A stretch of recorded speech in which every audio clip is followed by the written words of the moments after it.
First 3 weeks of the NFL season have certainly been entertaining. From the dominance of the Kansas City Chiefs to what's shaping up to be an amazing MVP race between Russell Wilson and Josh Allen, and the reemergence of Cam Newton as an elite quarterback. With all this high-level play, it's easy to forget that some teams aren't so lucky to have good players. Some teams are trapped in the depths of sub-mediocrity. But who's the worst? What team is the lowest bottom feeder in the league? We here at Thickman Inc. will answer these questions today by looking at all the 0-3 teams in the NFL. And starting things off, this is going to be a tough pill for some to swallow. The New York Giants are the worst team in all of football right now, and I'm going to explain why. Start up front. They have the worst offensive line in football. The run blocking needs no explanation. Tune into any game this year and you will see offensive linemen in the running back and quarterback's lap. Or then you look at the pass, and you see that against the 49ers, a team missing 2 of their best players on defense and their outside linebackers, phenomenal pass rushers, you see the Giants quaking, quivering, giving up pressure after pressure. And I'm going to focus on him because he's a first-round pick again, but Andrew Thomas gave up 4 pressures against a backup defensive end last Sunday. That speaks volumes, and he is maybe their best offensive lineman. Speaking of pressures, let's talk about Daniel Jones. Daniel Jones has regressed as a quarterback since last season. He went from a player with some arm talent and terrible decision-making to a player with no arm talent and Ryan Leaf levels of decision-making. Over the first 3 games in the NFL, he has passed for 2 touchdowns and has turned the ball over 6 times. That is by far the worst turnover ratio in the NFL this year. Call me biased if you want, but this was not a good first-round pick last year and will continue to bite the Giants in the backside until they move on from him. Moving over to the other side of the ball, their defense can best be described as porous. They gave up 36 points to a team missing their starting quarterback, their superstar tight end, and their 2 best running backs. Nick Mullins looked like Tom Brady in the pocket against the Giants secondary thanks to their lack of pass rush and terrible coverage schemes. Unless something changes, this team will at most luck into 2 wins against the terrible Philadelphia Eagles and Washington football team. But hey, maybe that's what they want.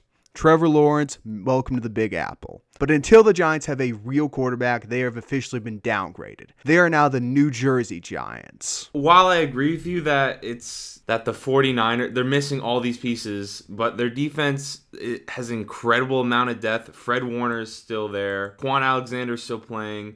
Jaquiski Tartt's still playing. Jimmy Ward's still playing. There's still talent all over their defense, and they have depth everywhere.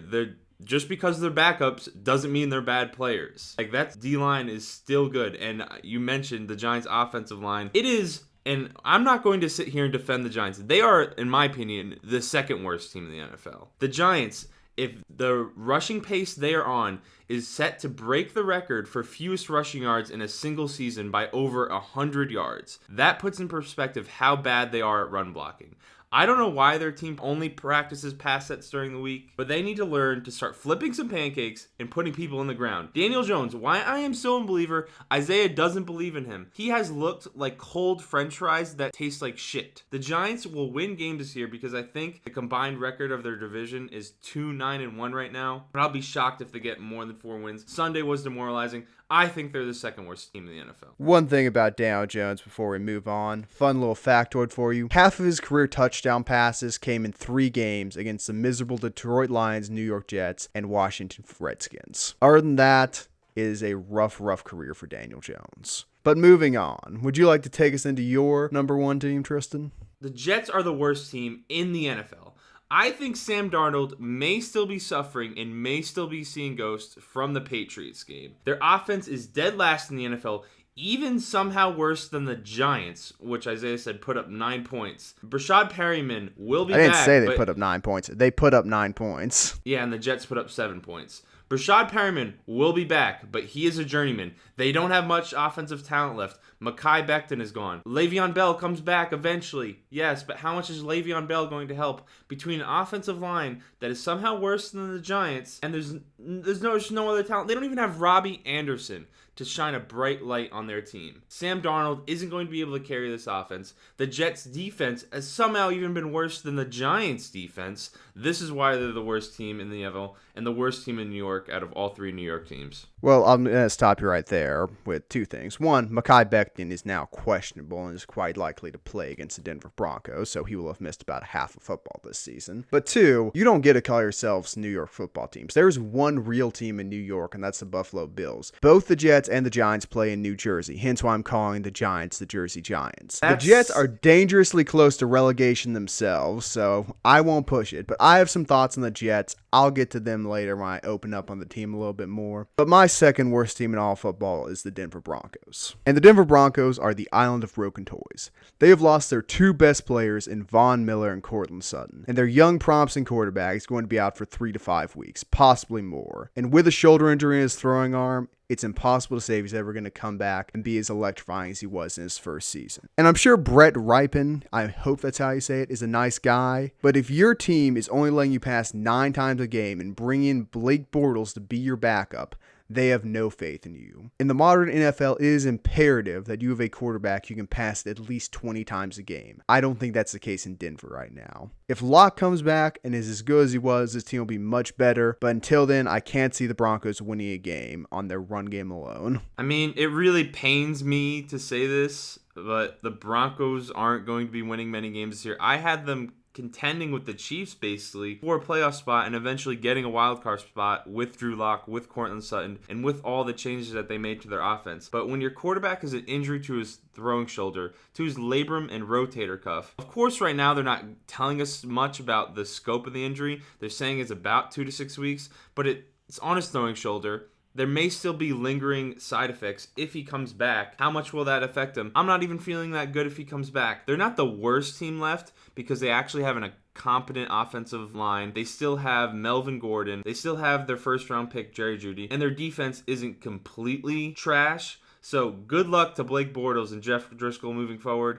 But they're the third worst team in the NFL right now for me. They're not a good team. I have less faith in their quarterbacks than you do. I will say this. When you're missing your blindside pass rusher and your quarterback, those are two of the 3 most important positions in the NFL. When both of them are gone, it's going to be really difficult for you to win games. Hence, I hate to harp on this. I was amazed why the 49ers beat the Giants so badly. But speaking of teams in New Jersey that have played the Giants, I feel like I have to defend my choice here. It'd be easy to say that both the Jersey teams are 1-2, but I don't think that. For all the shots I've taken at Sam Darnold while on this YouTube channel, I'm not willing to call him a bust yet, but it's getting close. For all the issues that line has, if Mekhi Becton is back and playing, they are not a dysfunctional group. And I'm going to get sidetracked here and rave about Mekhi Becton some more. His first half of play against Justin Houston, a defensive end who has previously had 20 sacks and had 11 last season, he looks simply dominant. Mekhi Becton is the real deal. But getting back on track, the real issue I see with the New York Jets is players look apathetic. They just don't care that much about winning. And I get that to a certain extent. You're playing for the Jets. Which is going to make you a bad team. The reason for this is simple. Adam Gase. Adam Gase is a cancer of a football coach who has turned the locker room against him and has stunted the growth of Sam Darnold. Despite the comments the owner made about him being an offensive genius, I don't think that relationship's going to last long. Gase will not make it past week 8. And by then, things will have certainly looked bad for the Jets. They're going to do something similar to the Miami Dolphins did last year and rally off 4 or 5 wins late in the season and get themselves right out of the running for Trevor Lawrence. Are they going to be a good team? Certainly not. Are they going to be the worst team in the NFL? Certainly not. Oh, and for a little prediction for you, the Jets are going to beat the Broncos by 6 this Thursday. I don't see how you can have the Jets as better than the Giants or the Broncos, at least through the first 3 games. They have the worst offense in the NFL and one of the worst defenses in the NFL. I don't see how you put 2 and 2 together. And they have Adam Gase as your coach, which you alluded to. When your coach is that bad, you're also going to be that bad. And it's not going to get any better with a mid-season transition. Like, yes, even if their mid-season transition is a good coach, to take over in the middle of the season isn't a good idea. It's going to cause dysfunction. Yeah, so you're saying there's not already dysfunction. Tristan, the Jets, if they fire Gase, are not worried about dysfunction. It's not going to cause more dysfunction. Any new face, as long as it's not one of his close disciples, is a good change for the Jets coaching staff. I assume that will happen. And based off the weakness of the Broncos, I think they're going to beat them. Are they a good team? God, no. But go on, Tristan. We've talked a lot about the Jets, Broncos, and Giants. Mix it up a little bit. Tell us another team which is terrible. The Falcons have been absolutely atrocious. 2 blown leads so far. They could easily have 2 wins right now. If they didn't have a bunch of JUCO players on defense and their special teams coach wasn't eating a bag of Doritos on the most important play of a game, they would have 2 wins right now. They aren't the worst by any means because their offense can actually produce and they are capable of getting into shootouts and they may eventually be able to outscore someone. For me, I have them as the 4th worst 0-3 team. They're not going to be in the running for Trevor and they're probably going to win a few games this year as long as they're able to outscore someone eventually. There are some problems you saying they're the 4th worst team, but the Minnesota Vikings are substantially worse, and I'll tell you why. The Falcons were in a firm position to win 2 games against at least one real team of the Dallas Cowboys, and a team which was led by Nick Foles, who is a man capable of the impossible, it seems. The Minnesota Vikings have been in a position to win exactly 1 game, and that took some late game heroics to even get there. The Vikings have looked terrible so far this year, and I have no problem saying it. I'm a realist. I admit the truth about my team, even when it's hard to say. I did admit the truth about my team. Against the Packers, they looked awful. Their secondary, abysmal. The cornerbacks could not play man defense. Makes me question Zimmer's system a little bit, and their offense looked apathetic until the 4th quarter in garbage time. The Colts was an embarrassment where Xavier Rhodes dominated his previous team while playing zone defense, something he was previously thought he could not, and the Colts scored effortlessly while Kirk Cousins threw pick after pick. And the Titans are simply a better team. Like, not taking too much away from the Vikings more than I already have, but they weren't going to win that game ever. If Derrick Henry got going, that was it. Ryan Tannehill managed to get himself going a little bit, so that was it. If either of those 2 players had a good game, Vikings didn't have a chance, and they lost. I have no issue saying they're bad. They're certainly worse than the Falcons. The Falcons might at least win a few games. It is a real possibility the Minnesota Vikings do not win another football game. Do I think it's that likely? Will it happen? No, they're going to squeak 3 or 4 out, but this Vikings season is going to be a giant disappointment. I would much rather be a Falcons fan right now than a Vikings fan. There's no way the Vikings don't win another game. The Vikings have been disappointing. I thought the other team in there, which I've been completely wrong about, the Packers would be disappointing this year. They're looking like the best team in the NFC. But Kirk Cousins has been so bad that there are other Vikings fans out there calling for a tank for Trevor. I've seen pictures of Trevor Lawrence now edited in a Vikings jersey. That is crazy to think about. That being said, I think their defense is better than the Vikings. In the past, the defense has been what has gotten them through games when their offense hasn't. It's always been great. People have always talked about it. It hasn't defined them. I think it's better than the Falcons. Their offense has superstar pieces. They have Dalvin Cook, Adam Thielen, Justin Jefferson had a breakout game. They still have offensive pieces, much like the Falcons. Kirk Cousins will be able to figure it out, hopefully, and that's why I think the Vikings are better than the Falcons. They don't have a good defense. I'll explain to you that. Better than the Falcons. The Falcons are the worst in the NFL. But the issue is Danielle Hunter got hurt, and Anthony Barr has had some injury issues already this season. He may be gone long term. But their cornerbacks, who Mike Zimmer forces to play man defense, are slow. And that is a real issue when you are trying to stay in coverage of NFL wide receivers. When you have Chris Hogan torching you, beating you with his speed, that is a real issue. But the Vikings are going to win a game. They've got Harrison Smith. They've got Dalvin Cook. Those 2 players alone are enough to win you a few games. But it's going to be rough. Eric Hendricks is good in pass coverage, but doesn't have much help. He's one of the better middle linebackers in the league. First team All-Pro last year. Exactly. But the linebacker is not going to win you a game. Stop trying to get me off topic. Stop trying to make me sound like you, Tristan. Anywho.